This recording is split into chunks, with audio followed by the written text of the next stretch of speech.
Jubilee hills ఉప ఎన్నికల్లో మా పార్టీ అభ్యర్థి స్వర్గీయ మాగంటి గోపీనాథ్ గారి సతీమణి శ్రీమతి మాగంటి సునీత గోపీనాథ్ గారు పోటీ చేసి ఇంకా ఎన్నికల ఫలితాలు వచ్చి 24 గంటలు కూడా కాలేదు.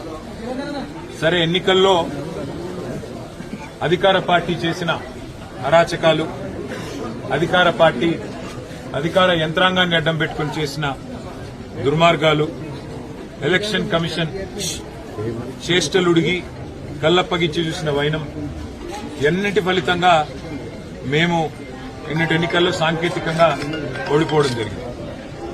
కానీ ఎన్నికల ఫలితాలు వచ్చి 24 గంటలు కాకముందే మా పార్టీ కార్యకర్తలు, నాయకుల మీద ఇవాళ గూండాయిజానికి, రౌడీయిజానికి కాంగ్రెస్ పార్టీ ఏదైతే దిగజారుడు రాజకీయాలు చేస్తుందో, నేను రేవంత్ రెడ్డి గారికి ఒకటే చెప్తా ఉన్నా. 10 ఏళ్లు మేము ప్రభుత్వంలో ఉన్నప్పుడు మీరు ప్రతిపక్షంలో ఉన్నారు. ఎన్నడన్నా ఈ రోజు ఇక్కడ మా సోదరుడు రాకేష్ క్రిస్టోఫర్ గారి మీద జరిగిన దాడి జరిగినట్టుగా ఒక ఉప ఎన్నికల్లో గెలిచిన తర్వాత ఎక్కడన్నా మా ప్రభుత్వ హయాంలో మా కార్యకర్తలు గాని, మా పార్టీ నాయకులు గాని హద్దులు దాటి ఈ రకంగా ప్రవర్తించారో ఒక్కసారి గుర్తు తెచ్చుకోండి. ఒకవేళ మేము కూడా ఆనాడు 7 ఉప ఎన్నికల్లో, 2 కార్పొరేషన్ ఎన్నికల్లో, జిల్లా పరిషత్ ఎన్నికల్లో గెలిచిన తర్వాత విజయ గర్వంతో విర్రవీగి నిన్న మీ వాళ్లు ప్రవర్తించినట్టుగా మా పార్టీ గుర్తైన కారు గుర్తుని ఏదో ఊరేగింపు చేస్తూ, అవహేళన చేస్తూ చిల్లరగా ప్రవర్తించి ఉంటే ఇవాళ మీరెక్కడ ఉండేటోళ్ళో ఆలోచించుకోండి. సోదరుడు రాకేష్ క్రిస్టోఫర్ గారి మీద, ఒక క్రిస్టియన్ మైనారిటీ కమ్యూనిటీకి సంబంధించిన సోదరుడు, ఆయన మీద రెహమత్ నగర్ లో జరిగిన ఈ దాడిని నేను పూర్తిగా ఖండించడమే కాదు, ఆయనకు జరిగిన ఈ దాడికి బాధ్యత కూడా ఖచ్చితంగా కాంగ్రెస్ పార్టీయే వహించాల్సి ఉంటుంది. ఎన్నికల్లో కొన్ని ఎన్నికలు గెలుస్తాం, కొన్ని ఎన్నికలు ఓడిపోతాం. ఎన్నికలు జరిగినంత కాలం ఎవరి పార్టీకి వాళ్ళు ప్రచారం చేసుకుంటాం. కానీ ఎన్నికలు అయిపోయిన తర్వాత కూడా ఈ రకంగా కక్షపూరితంగా వ్యవహారం చేస్తాం, ఈ రకంగా రాజకీయం చేస్తాం, రౌడీజం చేస్తామంటే తెలంగాణ ప్రజలు అన్ని చూస్తున్నారు. తగిన సందర్భంలో తగిన విధంగా బుద్ధి చెప్తారు.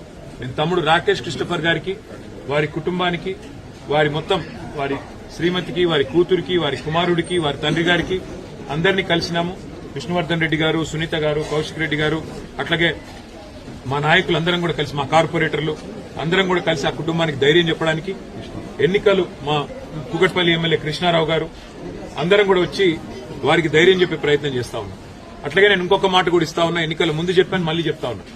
జూబ్లీ హిల్స్ నియోజకవర్గంలో ఏ కార్యకర్తకి ఏం జరిగినా కంటికి రెప్పలాగా కాపాడుకునే బాధ్యత నాది, పార్టీది.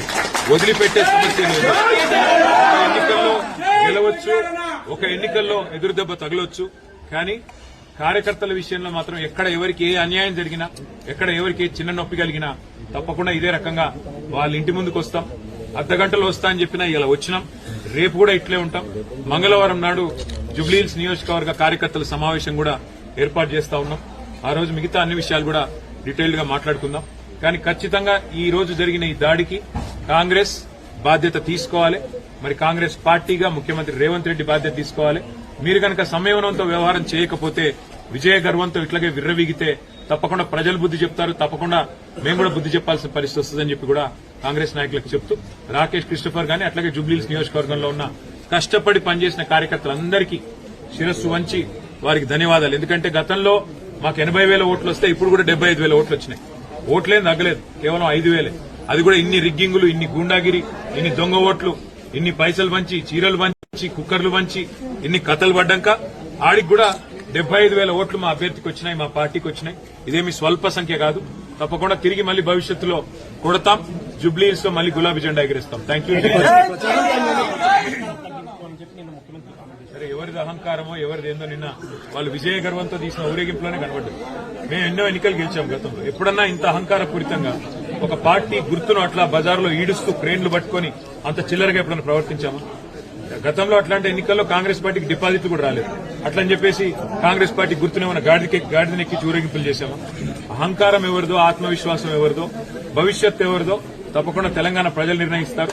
ఒక ఎన్నికల్లో గెలుపుతోనే ఇంత మిడిసిపడితే, ఒక ఎన్నికల్లో గెలుపుతోనే ఇంత ఎగిరెగిరి పడితే మరి గతంలో 10 ఏళ్ల పాటు అప్రతిహతంగా అన్ని ఎన్నికలు గెలిచిన మేము ఎట్లా ప్రవర్తించి ఉండాలో ఒకసారి ఆలోచించుకోమని కాంగ్రెస్ పార్టీకి నేను చెప్తాను. అంటే ప్రచారం టైంలోనే దాదాపు నవీన్ యాదవ్ చెప్పాడు, నేను కనుక గెలిస్తే జూబ్లీహిల్స్ లో బీఆర్ఎస్ ఉండనివ్వాలని చెప్పేసి దానికి సంబంధించి వాస్తవంగా నేను చెప్తున్నా, ఇది సాంకేతికంగా వాళ్ళు గెలిచారు తప్ప ఇంత రిగ్గింగ్, ఇన్ని దొంగ ఓట్లు, ఇన్ని పైసలు, ఇన్ని చీరలు, ఇన్ని కుక్కర్లు, ఇవన్నీ ఇప్పుడు రహమత్ నగర్ లో మీరు ఇక్కడ ఉన్నారు కదా, మొత్తం విలేకరులు ఇల్లు తిరిగి అడగండి. ఎన్ని డబ్బులు పంచారు, ఎన్ని కుక్కర్లు పంచారు, ఎన్ని రకాల తాయిలాలు పంచారు, ఎన్ని ఆపసోపాలు పడ్డారు. చివరికి అరకొర మెజారిటీతో ఇన్ని దొంగ ఓట్లు వేయించుకుంటే ఇంత రిగ్గింగ్ చేస్తే చావు తప్పి కన్నులోటు పోయినట్టు గెలిచినారు.